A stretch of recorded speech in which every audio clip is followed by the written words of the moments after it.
먼저 종교와 영성 간의 차이를 이해하자. 그것들은 같은 것이 아니다. 종교는 정치, 예술, 과학처럼 삶의 하나의 길이다. 종교는 삶의 전체를 포함하지 않는다. 영성은 전체를 포함한다. 영성은 삶의 전체이다.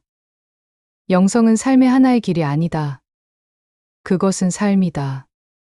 종교적인 사람은 정치에 참여하는 것을 두려워할지 모르나 영적인 사람은 두려워하지 않는다. 영적인 사람은 아무런 두려움 없이 정치에 참여할 수 있다. 정치는 종교적인 사람에게는 어렵다. 왜냐하면 종교적인 사람은 정치와 갈등을 일으키는 이상과 생각에 얽매여 있기 때문이다. 그러나 영적인 사람은 어떤 생각이나 개념에 묶여 있지 않다. 그는 삶을 완전히 받아들인다. 그래서 그는 정치에 쉽게 관여할 수 있다. 크리슈나는 영적인 인물이다. 그는 종교적인 인물이 아니다. 마합이라는 이런 의미에서 종교적인 사람이며 붓다도 그러하다. 그들은 삶의 한 특정한 길을 선택했는데 그것은 종교다.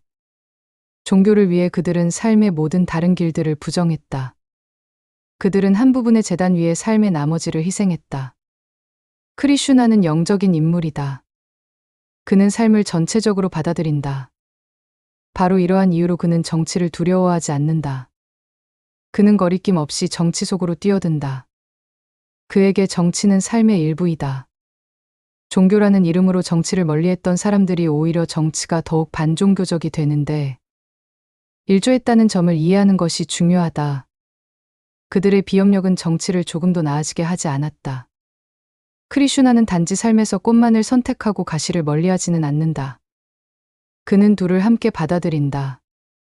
왜냐하면 그는 사람에게 가시가 꽃만큼 필요하다는 것을 알기 때문이다. 일반적으로 우리는 가시가 꽃의 적대적이라 생각한다. 그렇지 않다. 가시는 꽃을 보호하기 위해 존재한다. 그들은 서로에 깊이 연결되어 있다. 그들은 하나로 존재한다. 그들은 같은 뿌리를 갖고 있다. 그리고 그들은 공통의 목적을 위해 살아간다. 많은 사람들은 가시를 없애고 꽃을 구하려 한다. 그러나 그것은 가능하지 않다. 그들은 서로의 부분들이다. 그래서 크리슈나는 정치를 받아들일 뿐만 아니라 아무런 어려움이 없이 정치라는 환경 속에 살아간다. 또 당신은 정치 속에서 크리슈나가 옳지 않은 수단들을 사용한다고 말한다. 삶에는 이론을 제외하고는 좋고 나쁨의 구별이 없다. 선과 악의 구별은 이론에만 있다. 실제로는 항상 더 큰 악과 더 작은 악 중에서 선택해야 한다. 모든 선택은 상대적이다. 그가 했던 것이 좋았는지, 나빴는지는 문제가 아니다. 문제는 만약 그가 했던 일을 하지 않았더라면 그것이 좋은 결과를 가져왔을까? 나쁜 결과를 가져왔을까 하는 점이다.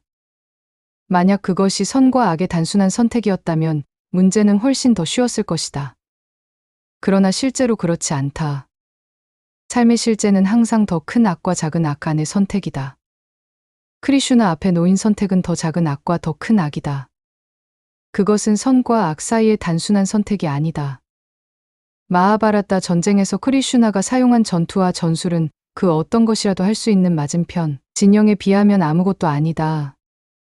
까우바라족은 평범한 악인들이 아니다. 그들은 거대한 악인들이다. 간디는 그들의 적수가 되지 못할 것이다. 그들은 한순간에 그를 괴멸시킬 수 있을 것이다. 평범한 선은 거대한 악을 물리칠 수 없다. 만약 간디가 아돌프 히틀러에게 조종되는 정부에 맞서 싸웠다면 자신이 거대한 악과 싸우고 있다는 것을 알았을 것이다. 다행히 인도는 히틀러가 아닌 매우 자유로운 사회인 영국에 의해 지배를 받고 있었다.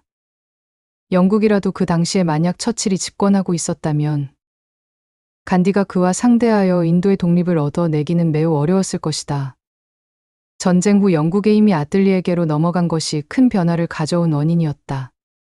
간디가 자주 언급한 올바른 수단의 문제는 주의 깊게 고려할 만한 주제이다. 올바른 목적은 올바른 수단 없이는 이루어질 수 없다는 말은 맞다. 그러나 이 세상에는 절대적으로 올바른 것이란 없다. 그것은 항상 더 나쁨과 덜 나쁨의 문제이다. 완전히 건강하거나 완전히 병든 사람은 없다. 그것은 항상 더 아프냐 덜 아프냐의 문제이다. 삶은 흰색과 검은색이라는 두 개의 색으로만 되어 있지 않다. 삶은 흰색과 검정의 혼합인 회색이다. 이 맥락에서 간디와 같은 사람들은 현실과 완전히 분리된 몽상가, 꿈꾸는 자, 이상주의자이다. 크리슈나는 삶과 직접 접촉하고 있다. 그는 몽상가가 아니다. 그에게 있어 삶의 일은 삶을 그대로 받아들이는 데에서 시작된다. 간디가 말하는 순수한 수다는 진정한 순수가 아니며 그럴 수도 없다. 아마도 순수한 목적과 순수한 수다는 소위 힌두인들이 말하는 몫이야. 즉 자유의 공간 안에서 가능할 것이다. 그러나 이 세속적인 세계에서 모든 것은 더러움과 뒤섞여 있다. 심지어 금도 순수하지 않다. 다이아몬드라고 불리는 것은 다름 아닌 오래된 석탄일 뿐이다. 간디의 목적과 수단의 순수함은 완전한 상상이다. 예를 들어, 간디는 단식은 올바른 목적을 위한 올바른 수단이라고 생각한다. 그는 때때로 죽음에 이르는 단식에 의지한다. 나는 단식이 올바른 수단이라고 생각하지 않는다. 사람들을 죽이려는 위협이 나쁘다면 어떻게 자신을 해치려는 위협이 오를 수 있겠는가? 당신을 해치려고 내가 위협한다면 당신은 죽을 기회와 나의 압력에 굴복할 선택 내지 도덕적 기회를 가지게 된다. 그러나 내가 자살하겠다고 협박한다면 나는 당신을 아주 무력하게 만든다. 간디는 인도의 수백만 천민층의 지도자인 암베드카르에게 압력을 가하기 위해 죽음에 이를 정도의 단식을 한 번 한 적이 있었다. 암베드카르는 간디의 단식이 옳다고 동의해서가 아니라 간디가 단식으로 죽는 것을 원치 않았기 때문에 간디에 굴복했다. 암베드카르는 간디에게 이 정도의 폭력조차 가하지 않으려 했다. 간디가 그의 마음을 바꾸게 했다는 말은 거짓이라고 암베드카르는 나중에 말했다.